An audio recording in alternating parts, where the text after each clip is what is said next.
पढ़ना पड़ेगा तुम्हें, तैयारी करनी होगी तुम्हें, क्योंकि दुनिया बड़ी जालिम है।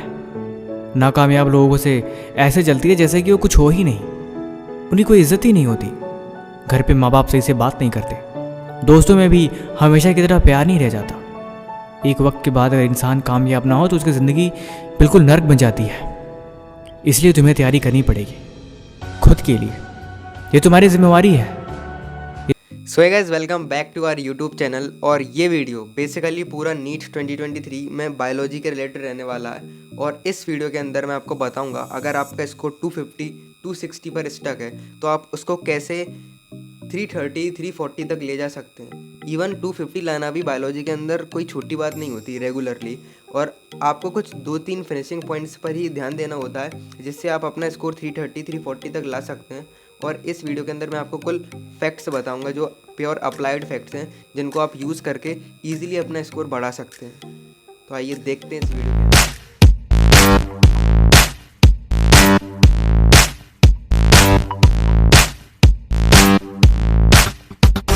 तो बहुत से स्टूडेंट्स की ये दिक्कत रहती कि हम जो पॉइंट्स हमने एनसीईआरटी के अंदर पढ़े हैं, जब हम टेस्ट देते हैं तो उस पॉइंट को हम भूल जाते हैं, या फिर हम किसी भी रीज़न से रिवाइज़ नहीं कर पाते, और रिवाइज़ कर भी लिए होते हैं तो भी हमें वो पॉइंट एग्ज़ाम के अंदर याद नहीं आता है।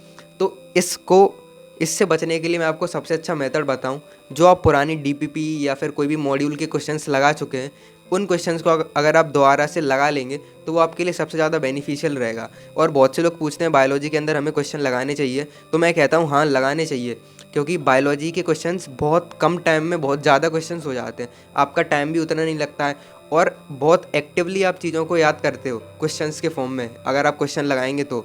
और पर्सनली मैं बताऊं तो मैंने लास्ट में सोचा मैं एमटीजी के सारे क्वेश्चंस लगाऊं, लेकिन फिर मैंने देखा कि उसमें बहुत से क्वेश्चन एनसीईआरटी के बाहर के हैं, तो फिर मैंने उसको छोड़ दिया। मैं अभी ये क्वेश्चंस नहीं लगाऊंगा, और लास्ट का टाइम था तो मैं कोई रिस्क नहीं लूँगा। तो जो पीडब्ल्यू के क्वेश्चंस आते थे रोज़, जो नई नई सीरीज़ चलती थी, तो वो ऐप में पीडीएफ डलते थे, तो मैं सिर्फ वही क्वेश्चन लगाता था, क्योंकि वो एकदम प्योरली एनसीईआरटी बेस्ड होते थे। और बहुत से क्वेश्चन मेरे गलत होते थे, बहुत से सही होते थे, और क्वेश्चन गलत कर करके ही मैंने उन पॉइंट्स को याद किया जो मुझे याद नहीं हो रहे थे। और यही सबसे अच्छा तरीका होता है, क्वेश्चंस लगाएं, गलत करें, फिर उनको देखें एनसीईआरटी से, फिर आपको याद हो जाएगा और वो फाइनल एग्जाम में आएगा और आप सही करके आएंगे। तो बायोलॉजी के अंदर भी ओवरऑल 3 प्रोसेस होते हैं। अगर आपने उनको अकॉर्डिंगली फॉलो कर लिया तो आपके फुल सिलेबस मॉक टेस्ट के अंदर भी 340 350 आना शुरू हो जाएंगे। और उन 3 प्रोसेस को अगर मैं बताऊं तो पहला प्रोसेस होता है कि आपको बेसिक अंडरस्टैंडिंग होनी चाहिए टॉपिक्स की, जो आपके टीचर ने पढ़ाया है और जो आपने समझा है। और उसके बाद पहले प्रोसेस के अंदर आपको जो क्वेश्चंस होते हैं, बेसिक क्वेश्चंस होते हैं जो एनसीईआरटी की लाइन से आते हैं, जैसे 4S4 होते हैं, ऐसे क्वेश्चंस होते हैं जो आपके एकदम लगे हुए होने चाहिए और आपको एकदम क्लियर कट नॉलेज होनी चाहिए इनकी। ये हो गया अपना पहला प्रोसेस। दूसरे प्रोसेस के अंदर होता है कि आप जो आपने पढ़ा है उसको दूसरे चैप्टर में जो वही सेम चीज़ है, उन दोनों को अगर आप कंपेयर करें, एनालाइज करें और दोनों को मिलाएं, तो ये चीज़ अगर आप करेंगे तो वो कॉन्सेप्ट पर्टिकुलरली आपके ब्रेन में एकदम सेट हो जाएगा। और ये सेकंड चीज़ सबसे ज़्यादा इम्पॉर्टेंट होती है। अगर आप ये अच्छे से करेंगे, सोचेंगे, तो आपको कम से कम डाउट आएंगे, क्वेश्चंस जल्दी जल्दी बनेंगे आपसे। और जो लास्ट प्रोसेस रहता है उसमें आपको करना होता है फास्ट रिवीजन, जो अभी के टाइम में आपको बहुत ज़्यादा लास्ट में करना पड़ेगा, 1 महीने के टाइम में। और लास्ट में आपको शॉर्ट जो आपने नोट्स बनाए थे उनको आप बार बार पढ़ना पड़ेगा, और आपको फास्ट वे पता होना चाहिए एनसीईआरटी को कैसे रिवाइज़ करना है। और मैं एनसीईआरटी भी बताऊंगा आपको कि लास्ट में मैंने कैसे रिवाइज़ किया था फास्ट वे में, जिससे मेरा लास्ट के 10 डेज़ में ही मैंने पूरी जो एनसीईआरटी थी दोनों को 3-4 बार देख लिया था, रिवाइज़ कर लिया था। जो बहुत से स्टूडेंट ऐसे होते हैं जिनको बायोलॉजी की एनसीईआरटी कैसे पढ़ना है वो भी नहीं पता होता है। वो क्या करते हैं, एनसीईआरटी खोलते हैं, एक पैसिव रीडिंग चालू कर देते हैं, और कुछ टाइम बाद अपने आप बोर हो जाते हैं कि यार कुछ तो हुआ नहीं, कुछ चीज़ हमने गेन ही नहीं करी। और ये सबसे बड़ी गलती होती है उनकी। एनसीईआरटी को पढ़ने के लिए भी आपको प्रॉपर 2-3 तरीके होते हैं जो आपको पता होना चाहिए। जब भी आप एनसीईआरटी की रीडिंग करें, अपने ब्रेन में उस चीज़ को इमेजिन करते चले जाएं कि ये हो रहा है, ये एनालाइज करें। एक एक्टिव तरीके से आपको उसकी रीडिंग करनी है, पैसिव रीडिंग करनी नहीं है आपको।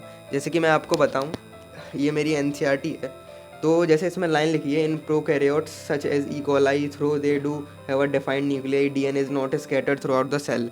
मुझे लगा ये क्वेश्चन आ सकता है, तो मैंने इसको क्यू लिख दिया इधर, क्यू पॉइंट, और मैं इसको क्यू पॉइंट कहता हूँ। और मेरे एनसीईआरटी, दोनों एनसीईआरटी की हर एक पेज पे आपको ऐसे 10-15 क्यू लिखे मिल जाएंगे।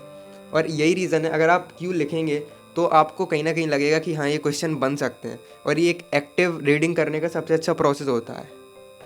अब जैसे ऐसे बहुत से एग्जाम्पल हैं, मैं आपको बताऊंगा तो बहुत हो जाएंगे, लेकिन मैंने आपको एक ही बता दी यहाँ पे, तो आप ये कर सकते हैं। जो आपको लग रहा है उस पर क्यू लिखने की, हाँ ये क्वेश्चन आ सकता है, और क्यू बनाए, स्टार बनाए, जो भी बनाए, तो ये सबसे अच्छा मेथड होगा। लास्ट का टाइम है तो मैं आपसे सिर्फ यही बोलूँगा, आपको बिल्कुल भी टेंशन नहीं लेना है, एकदम प्रेशर बिल्कुल लेना नहीं है, क्योंकि अगर आप प्रेशर लेंगे तो आपका जो परफॉर्मेंस है वो गिरेगा, डेफिनेटली गिरेगा। तो सबसे अच्छा तरीका है, आपको प्रेशर बिल्कुल नहीं लेना है। एनसीईआरटीज़ पढ़ते रहिए, एनसीईआरटी बेस्ड क्वेश्चन लगाते रहिए, पीवाईक्यू को देखते रहिए कैसे क्या क्वेश्चन आए हैं, और be ready for statement based question.